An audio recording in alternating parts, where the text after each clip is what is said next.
Welcome to OLC 4.0. This is Term 2B. We are on Class 7. We are looking at Assignment 9 and ton, and looking at reading logs and adverbs. This is Jillian Percy, and here are all the ways to contact us. If you want to talk to me while I'm in the studio, it is 1-800-465-7144. When I'm not on the air, the office phone number is 1-800-667-3703, extension 2211. Now, keep in mind, we only have a secretary until 4:30, so I don't know if it works after that. However, my email works at any point in time. Jillian.percy@nnec.on.ca. Some people also use jillian.percy@nnecschools.org. That's the one people use if they're sharing Google Docs with me, I find. If you want to send a message to me on Facebook, the name to look for is G. Percy Wassa, and it'll look like the little item below. It should be on the front cover of your units and in the study guide.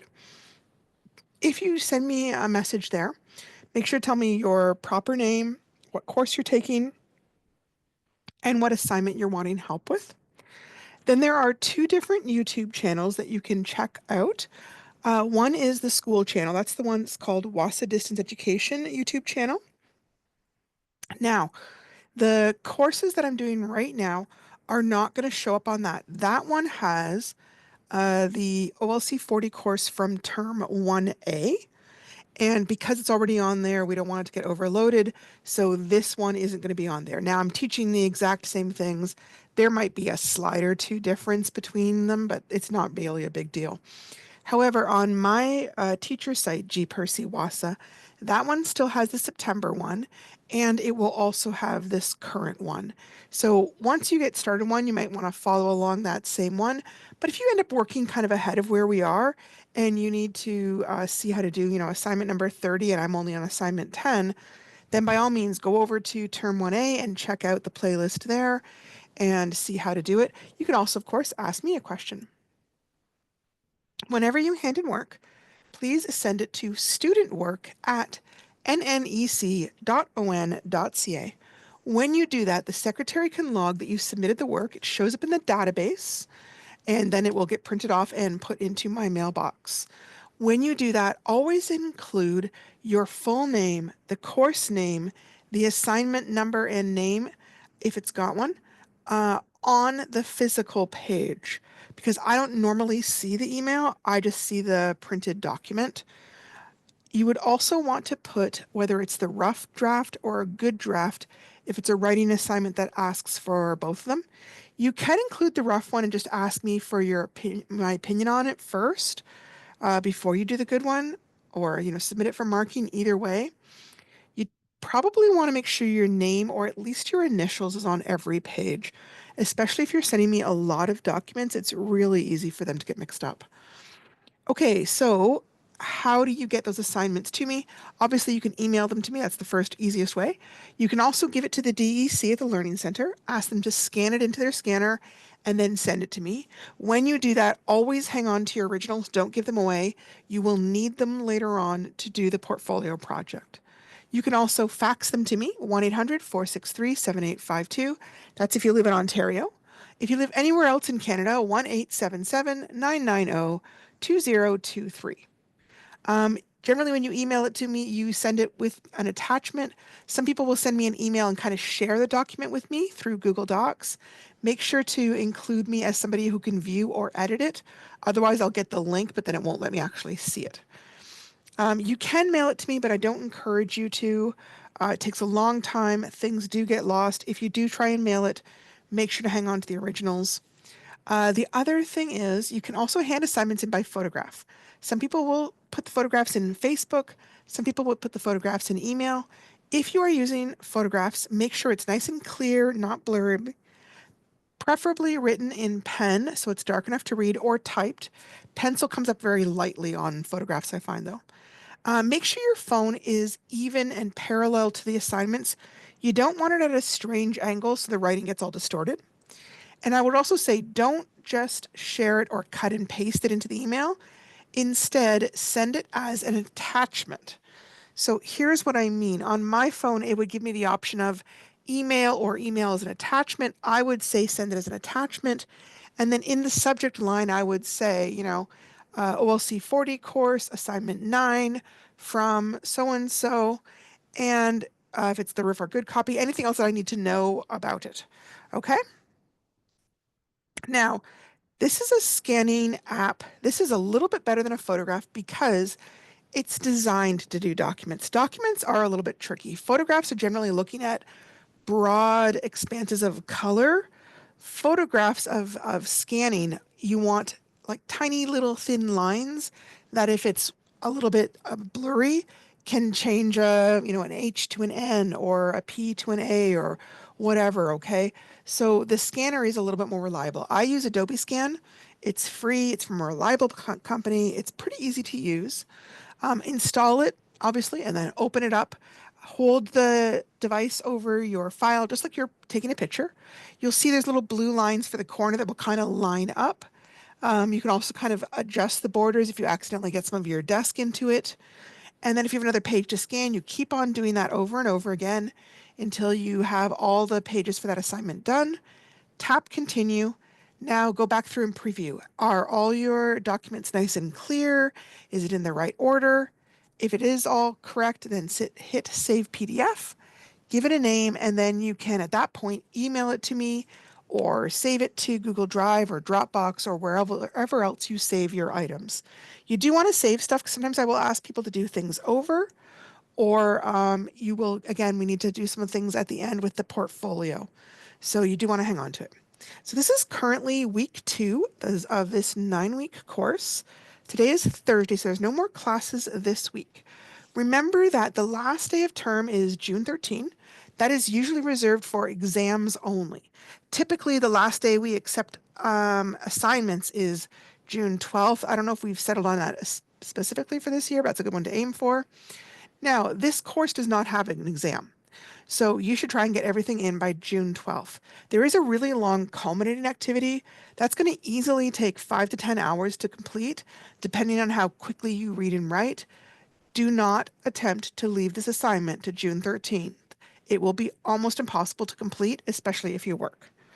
Once you start Unit 3 or 4, it's a good idea to ask me then for the culminating activity so you've got plenty of time to work on it because it is worth 20% of your overall grade, so you want it to be your very best work. If you are a potential graduate for this June, I strongly recommend completing all your assignments by May 30th so that I have time to do your marking and write up a report card.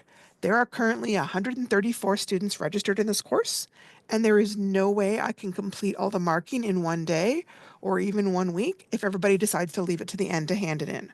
So that's the other thing. Every Friday, take a look at what you've done, hand it in. Don't worry about handing in a whole unit or even a whole lesson. Whatever you've got, hand it to me and I will mark it, okay? It's way easier for me to mark 2 or 3 assignments than for me to mark 20 assignments. Okay, so our goals for today.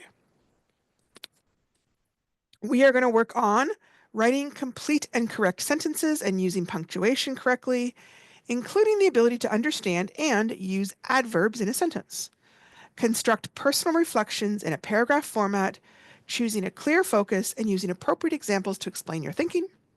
Keep a learning journal that documents the steps you're taking to monitor your learning in the course, and then demonstrate understanding that reading is an active process of thinking and constructing meaning. Okay, so hang on, I'm not sure that jumped up there. So first we're going to tackle understanding, identifying, and using adverbs in a sentence. So adverbs are just words that describe a verb, another adverb, or sometimes an adjective. An adverb might go in front or behind a word it is describing. So here we've got the boy is running quickly. Quickly is the adverb, and it's describing the verb running. The boy is running very quickly. Here, the adverb we're looking at is very, and it's describing the other adverb, quickly. The boy is surprisingly fast. Surprisingly is the adverb, and it's describing the word fast, which is actually an adjective. Okay, where do adverbs go in a sentence? Adverbs can go multiple places. They can go at the front of a sentence to introduce the entire sentence. Like, tomorrow we go to Disneyland. Next week, exams will start. After he cried for an hour, the baby fell asleep. Or they can come at the end of a sentence, as long as it's not too far from the verb they are modifying. We go to Disneyland tomorrow. Exams will start for science next week. The baby fell asleep after he cried for an hour. So, you know how we've talked about English being a language that uses word order, and it's very important. I would say adverbs are kind of the one exception where they have a lot of freedom as to where they can go in the sentence. The big thing is to make sure that the person who's reading it doesn't get confused. So you don't want the adverb 10 words away from the verb it's trying to describe because that will really, really confuse your reader. Okay? An adverb can be one word, a phrase, like a couple of words, or a clause, which has a subject and a verb. Examples of where it's one word, things like soon, now, easily, perhaps, always, tomorrow, extremely. Or as an adverbial phrase, things like next week, more successfully, for fun, before the holidays, or as a clause, when I arrive, after she gets there, before she forgets, as soon as she can. A lot of times that may turn it into a bit of a complex sentence, which we'll discuss a little bit later, but it can still be working as an adverb clause. There are also something called conjunctive adverbs, but they're kind of a bit complicated, so we're not going to talk about them right now. We may tackle them later on in the course. They're a bit tricky. All right, so there are a lot of different categories of adverbs. The main types are adverbs of manner, adverbs of place, adverbs of frequency, adverbs of purpose, adverbs of degree, adverbs of condition. And there's two kind of unusual categories called conjunctive adverbs and focusing adverbs. We're not going to talk about those last two because they're not the typical kind of adverbs that we're talking about. Now, I'm mentioning this because a lot of times in school, they really only talk to us about adverbs of manner, the ones that end in ly, okay? And so then when we get to high school and we're using more complicated adverbs, people can get confused because it doesn't match what they were told. But one of the things is sometimes in school, especially in grade school, they'll tell you part of the information about a topic because they don't want to overwhelm younger kids. And then what's supposed to happen is later on, people tell you another part and then another part, bit by bit. But I do find grammar is one of those items that's really been neglected in English courses lately. So I don't know how much information you've ever gotten about this kind of stuff. What I find generally is people that are a little bit older, like me, may have gotten a lot of this kind of stuff back in school. People who are a little bit younger may not have ever really heard much about these kind of things. So adverbs of manner are just telling you what manner something is done in or how something is done. These are the types of adverbs that will often end in ly. The old lady walked carefully. Carefully is an adverb describing how the lady walked. He quietly crept out of the room. Quietly is the adverb describing how he crept. Mom brushed his hair gently. Gently is the adverb describing how mom brushed his hair. My sister accidentally killed the rabbit when it ran in front of the car. Accidentally is describing how the killing was done. He defused the bomb with steady hands. With steady hands is describing how he diffused it. All right. Adverbs of place can tell you location, direction, or distance. Sometimes people will separate adverbs of place from adverbs of location, but they're all so similar that I think it's kind of just the same. It's easier just to explain them all at once. A lot of adverbs of place will be the exact same as prepositions, which we'll be talking about in a day or two. The big difference is that adverbs will be trying to describe the action, like she fell down. Prepositions will be trying to link a noun to the rest of the sentence. He went up the stairs, so up is connecting stairs to the rest of the sentence. Some common adverbs of place are things like up, down, north, south, inside, outside, everywhere, anywhere, here, there, or around. So if I was doing this in a sentence, she looked up. It's acting as an adverb. If I said she looked up the hill, it's working more as a preposition. The boys and girls ran around. That's an adverb. The boys and girls ran around the city block. It's working as a preposition. Dad looked everywhere. Everywhere is working as an adverb. Dad looked everywhere for his key. There it's acting as a preposition. The golf ball went far. Far is an adverb. The golf ball went far off the course. It's acting as a preposition. Now, the reason I'm talking about this is because sometimes people kind of have it in their head that parts of speech, each word can only be one part of speech. That's really not the case. It just depends what job it's doing in the sentence. In this case, up is describing how something looked, so it's an adverb. Here, it's being used as a linking word to link the word the hill over to how something looked. Now, some people might phrase up the hill as an adverbial phrase as well, and I would take that as well.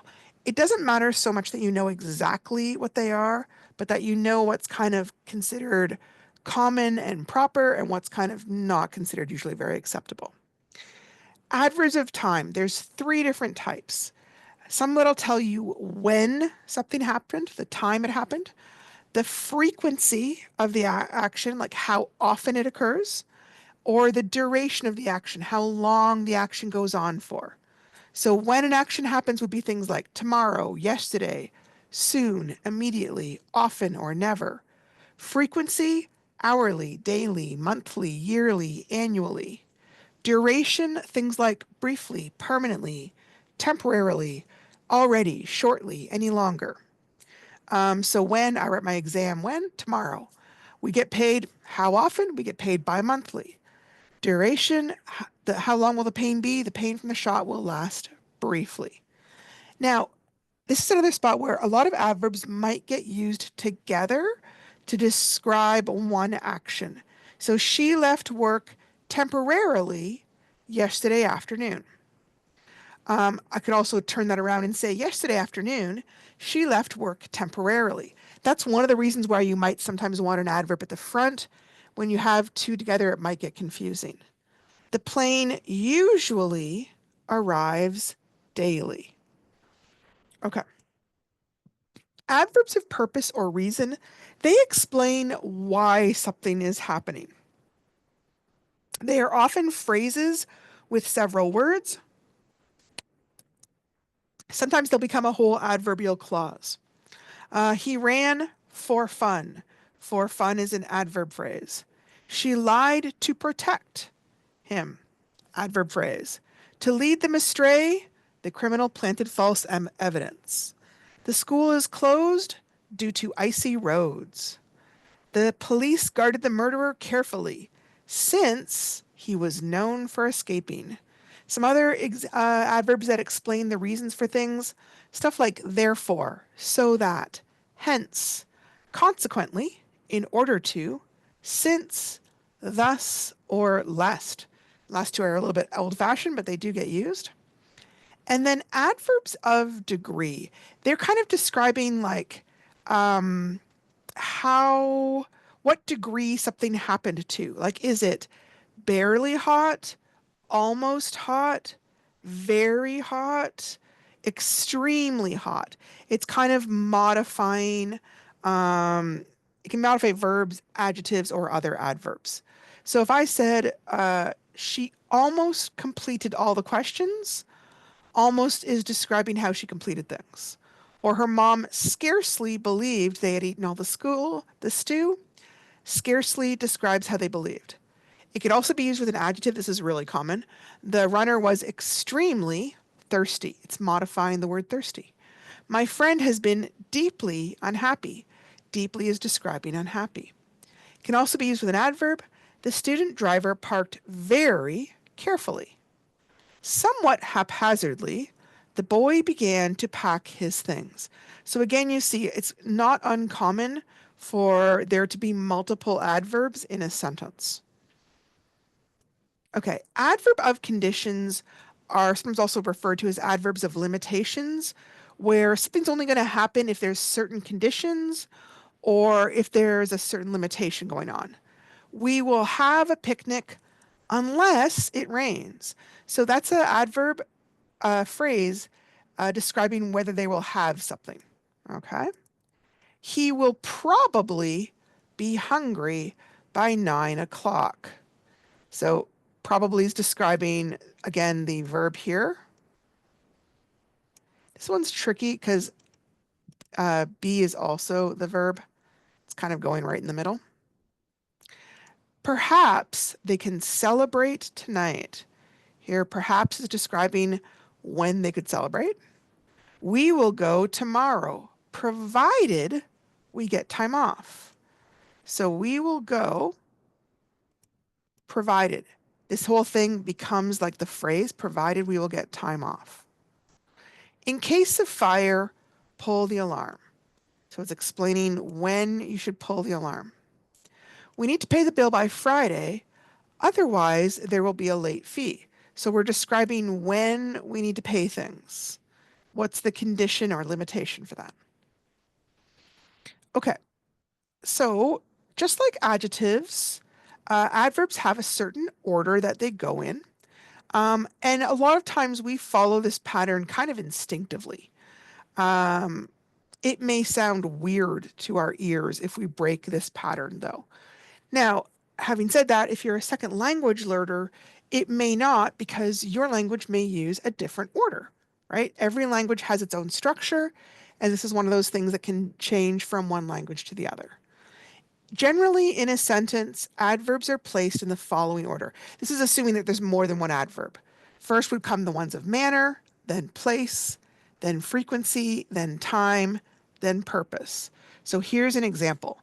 The boy runs swiftly, manner, across the street, place, every afternoon, frequency, after school, time, because, purpose, he visits his grandma until his parents get off work. Ooh, and here's another one. Until his parents get off work, that would be a limitation or condition. Okay. Now, it is really common, though, to switch around and have adverbs of time or frequency at the very beginning of a sentence. And often it's because of reasons like this, where there's so many adverbs that if we put them all at the end, it's going to be a little bit confusing. So you might say something like, every afternoon, the boy runs swiftly across the street because he visits his grandma until his parents get off work. Okay, so help me find the adverbs in this sentence. The boy calmly took his test. That one's pretty easy because it's got the ly. It's kind of an easy way to signal it.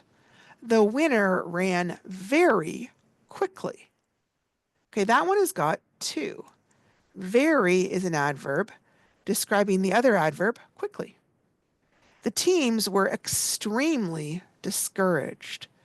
Okay, now here, extremely is an adverb, but discouraged is actually a adjective, so that one doesn't count. Yesterday, the doctor informed me that the cancer was gone.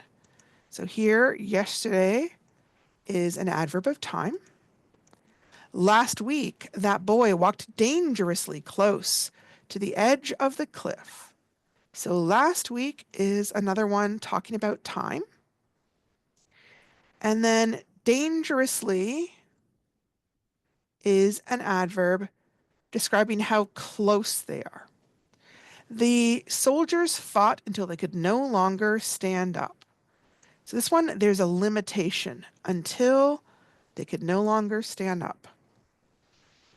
Okay, so now we're going to move on to working on personal reflections in paragraph format, which is also us like learning how to keep a learning journal and demonstrating that we understand that reading is an active process of thinking and constructing meaning.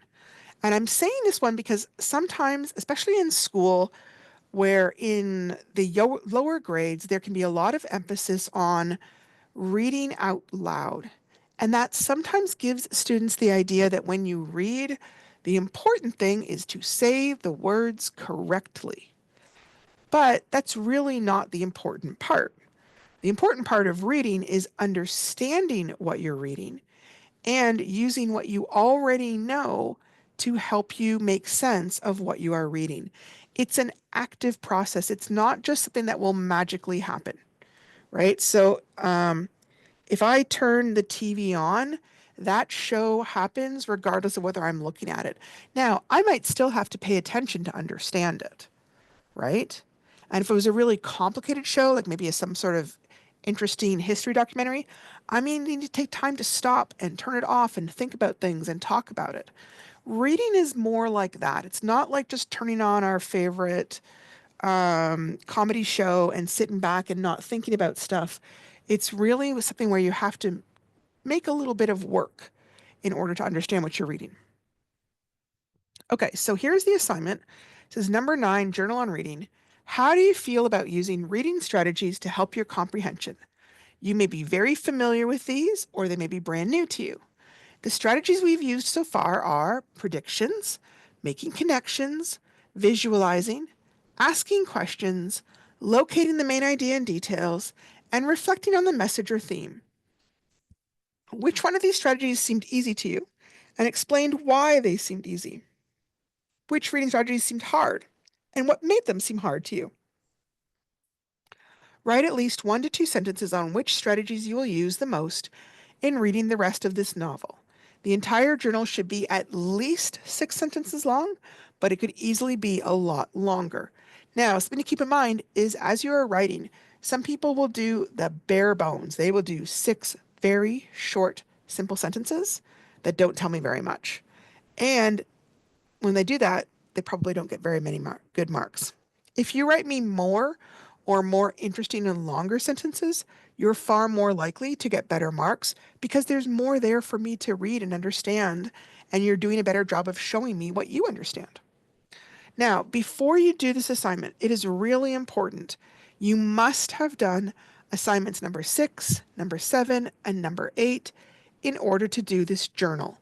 It's not going to make any sense to skip over those because those are the assignments where we practice using the reading strategies.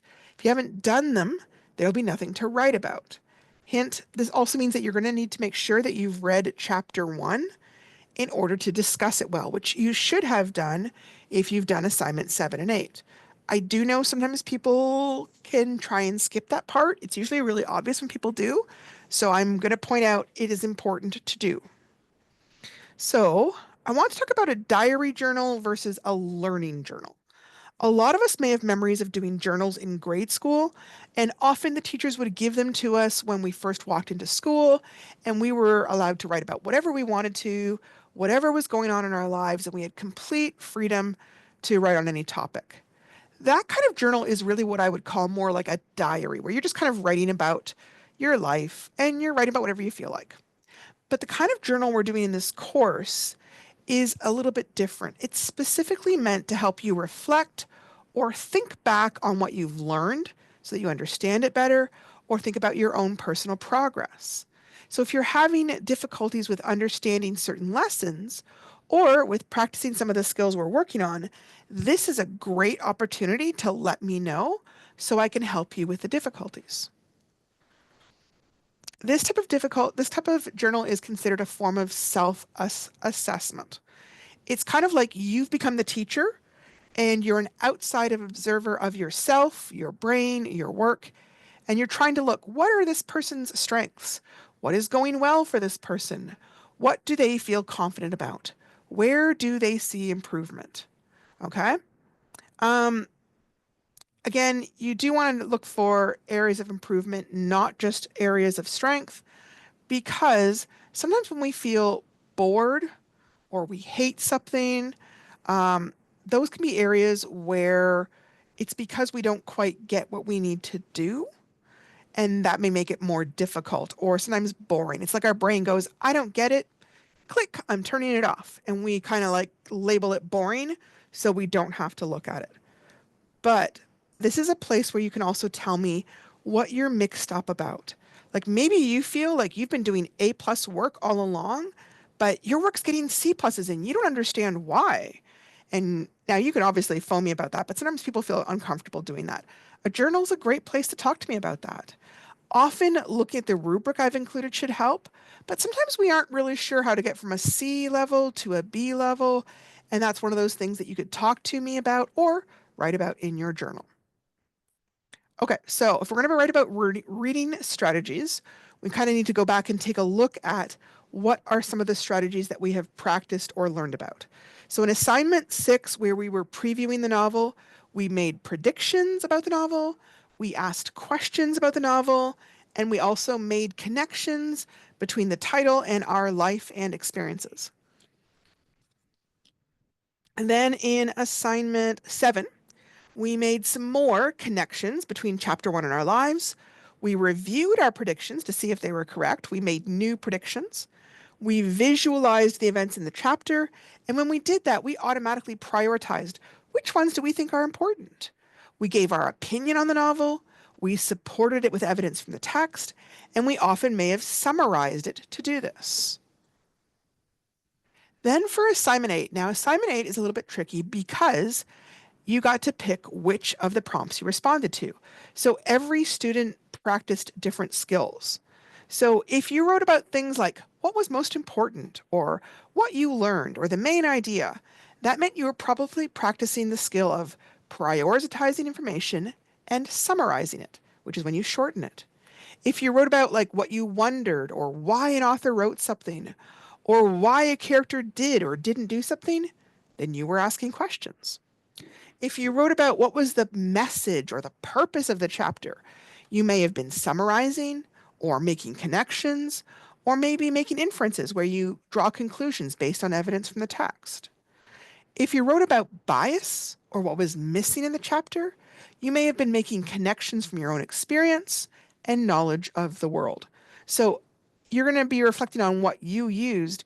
If you didn't use that particular strategy, then you don't need to reflect on it. Okay?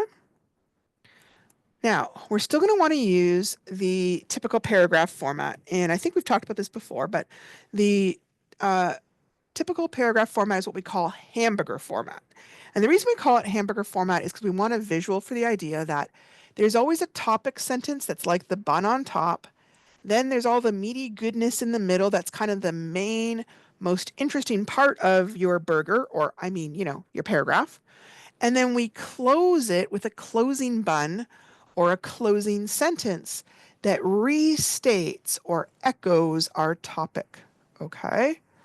And the way I've sometimes heard this phrased is when you're going to talk, tell them what you're going to talk about it, and then summarize what you talked about. So the middle part should be the most of your writing, but the beginning part is where you're introducing the idea, and the ending part is where you're kind of wrapping up your ideas. Okay? It's kind of like saying hello, having a conversation, and then saying goodbye, right? We don't just walk into a room and start talking, and then we don't just run out of the room when we're finished talking either, at least not normally if we're being polite. Okay, so for a reflective journal, you might open with a restatement of the topic and your opinion on it. Now, please don't copy the entire, however many questions that is. You would just kind of give a brief summary. Okay, here's the full assignment. When I read this over, the main part of the assignment's in the first line. How do you feel about using reading strategies to help your comprehension? All of the other questions are really just kind of expanding on the main idea. And the phrase, how do you feel, is your clue that they want your opinion. So here's what my opening sentence might sound like. I felt that using reading strategies was somewhat hard because I had never used many of them before in this course. Okay? So here's an example of a typical paragraph and how it would sound. This is not necessarily a reflective one, just kind of any sort of generic one. So you can kind of have the idea before we go too much further. Okay? My favorite part of high school was always art class. That's my topic or my opening sentence. It was such a nice change to be working with images rather than words. My favorite teacher's classroom was like an explosion of color and crazy objects for us to draw. It was like walking into an antique store. We got to work with so many different mediums: oil pastels, chalk, charcoal, watercolors, and acrylics. It was so fun to explore them all. And now I wrap it up. Art class seemed more like a place for fun than work, which is why I loved it so much. Okay? So that's the basic format we're looking for. So, first of all, I would look back at the 3 assignments you did for ideas on what to say in your journal. First of all, look at the marks and the comments from your teacher. What questions did you get low marks on, and what questions did you get high marks on? That might give you some ideas on what was hard or easy. Which strategies seemed easy when you were using them, and why did you feel like they were easy for you? So everyone's different. So another student may have found that strategy really hard. Here's an example of what that might sound like. I found the assignment where we used visualizing easy because I had already pictured what was going on in the chapter as I read. Then I just had to decide which events were the most important ones to draw. This part seemed easy as those events just stood out in my memory. Now, some people find visualizing really, really hard. And they're like, oh my gosh, I couldn't picture anything and I didn't know what to draw and I couldn't tell what was important. So that's what I'm saying is everybody is different about what they find easy or hard. So there's no right or wrong answer. Like it doesn't matter to me which ones were easy or which ones were hard.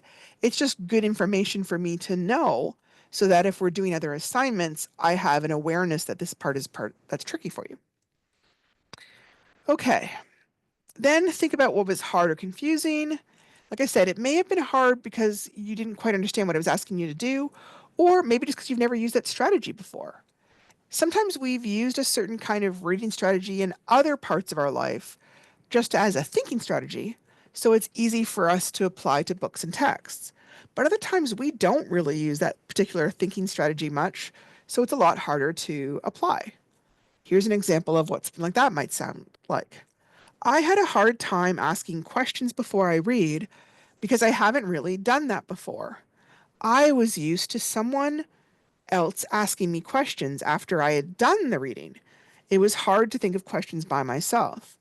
And this one kind of came up. I was reading a little article one time, and it was talking about certain people were talking about how much they hate watching TV with people who ask questions and how annoying they find that. And I kind of started laughing because I am 100% the type of person that will be asking all sorts of questions, but I enjoy that. Other people, it drives them crazy. So that's when, if it's something that you don't do in your regular life, then of course it's going to be a little bit harder to do in your reading life. And again, there's nothing wrong with that. There's no right way or wrong way to watch TV or to read a book. It just means that we want to know what's hard so we can kind of expand our tools. Like imagine if you were trying to fix something and the only thing in your toolbox was a hammer. But then when you go to fix things, oh, it's a screw and you needed a screwdriver. Well, the hammer's not going to do you much good. Or what if you really needed pliers or you needed some wood glue? So these reading strategies, they're just tools that we're using in our brain to help us understand things in a different way. And the more tools we have, the better we're going to be able to understand different things. Okay. And then we wrap up your journal with a closing sentence.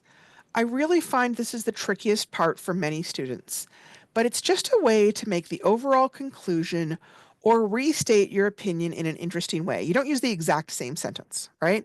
Just like you wouldn't walk out without saying goodbye, you shouldn't just end a piece of writing without signaling to the audience, hey, I'm getting finished. Maybe you're going to make an overall statement about how using the reading strategies felt in the last 3 assignments. Was it easy, interesting, hard, confusing, annoying? You might state your opinion on whether the reading strategies helped you understand the material you read better, or you could comment on which ones you felt were more effective or more useful, whether they were easy or hard. Some common phrases that you can use at the beginning of a sentence to indicate that this is the last one. In closing, I feel that. In conclusion, it seems to me that.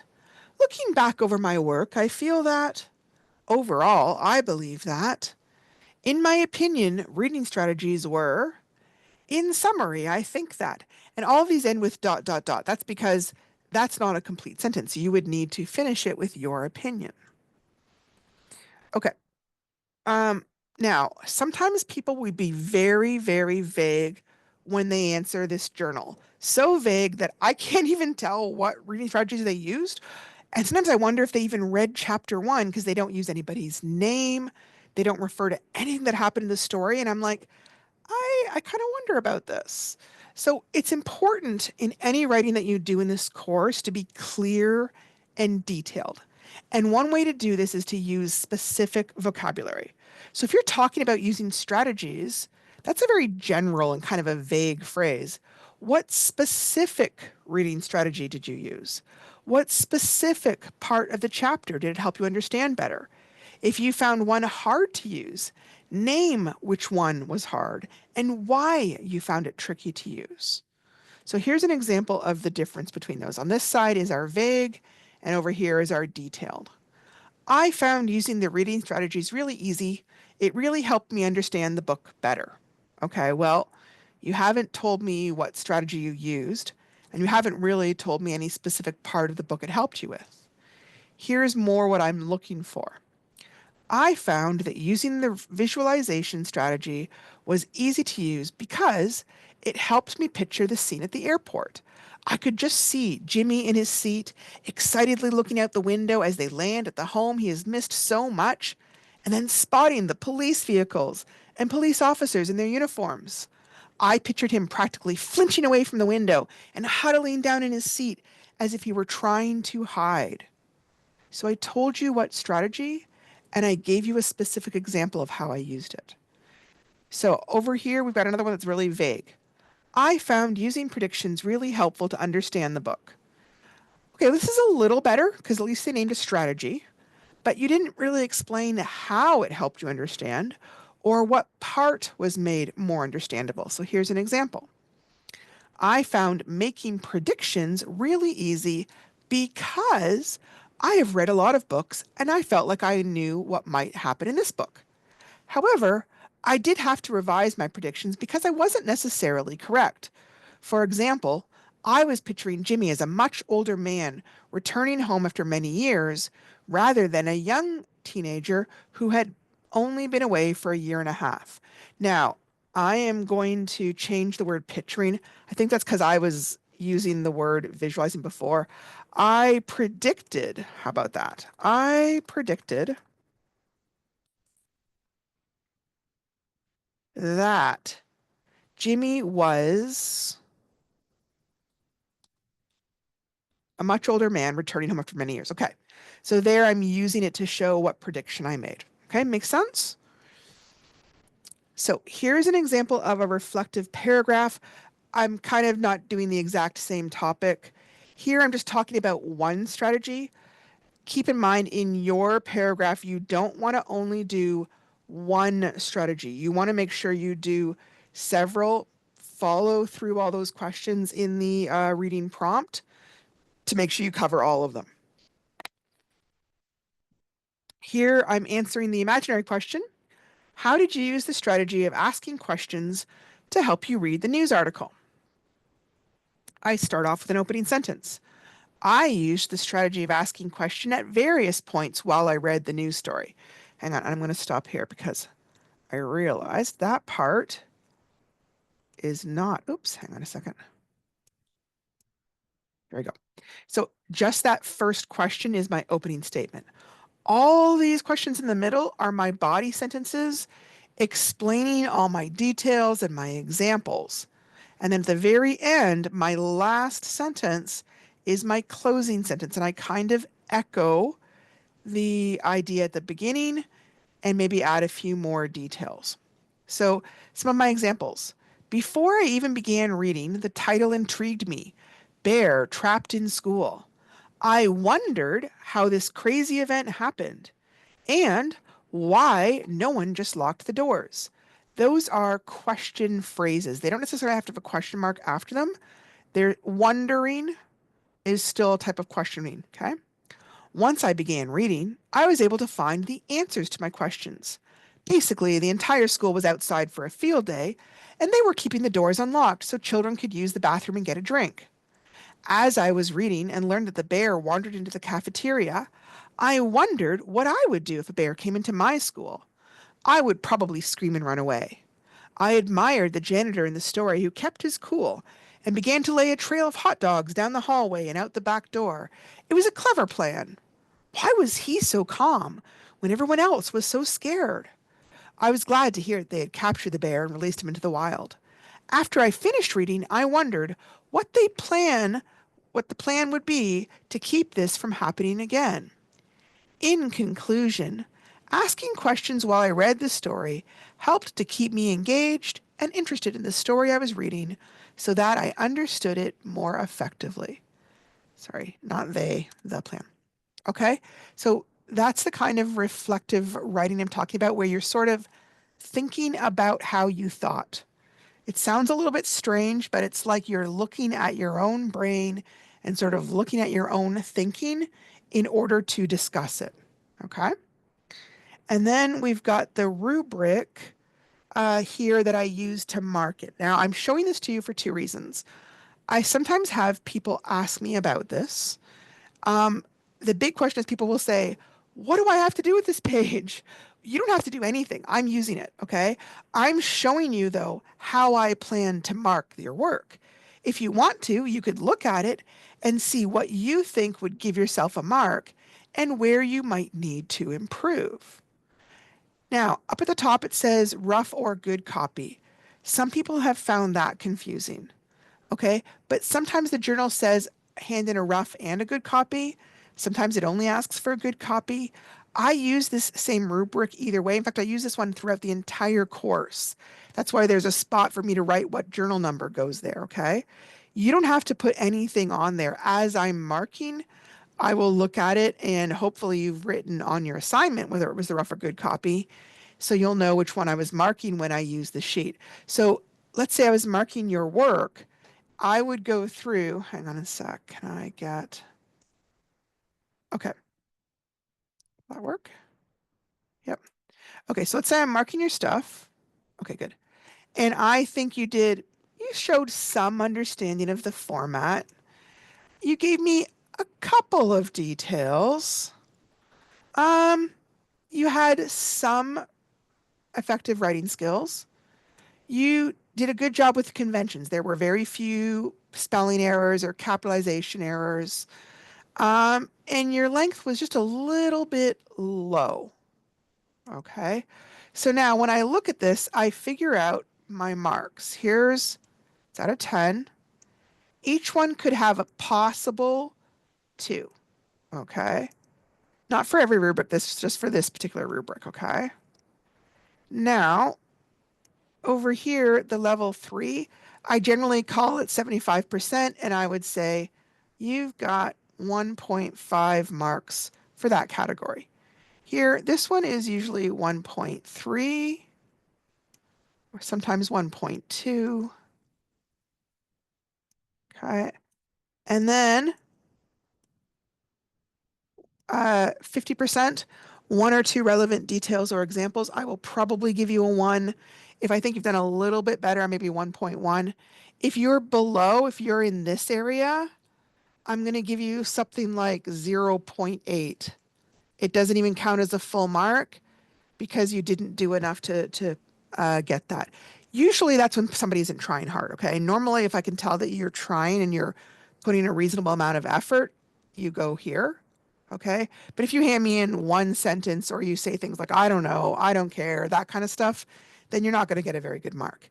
So then to get your 10 marks, I add this all up, okay? I'm going to add the ones first. 1, 2, 3, 4, 5. 5 marks. 5.9 plus zero point 0.5. So 6.4 is your marks. This is why you end up with the 0.4s, okay? Sometimes is because we're doing this. If you are just kind of straight down the middle, everything was kind of pretty good, you're probably going to get a 7, maybe a 7.5. If it's excellent, you're going to get either a 9 or a 10, okay? The big thing is you don't want to end up in this area, okay? Because that means you've failed that. Too many assignments that you've failed is going to make it very hard to pass the course. One or two is not going to affect you, but you don't want to do that too often, okay? I was hoping to get into the reading portfolio stuff, but we're going to have to tackle that tomorrow. Oh, not tomorrow, Monday, I think, because we're just kind of running a little bit short on time today, okay? If you have any questions, I am here for a little while and I will be here all day tomorrow. So it's a great time to reach out to me and let me know. And as always, if you want me to see one of your assignments and give you some opinion on it, I'd be happy to work with you on that, okay? Talk to you later. Good luck.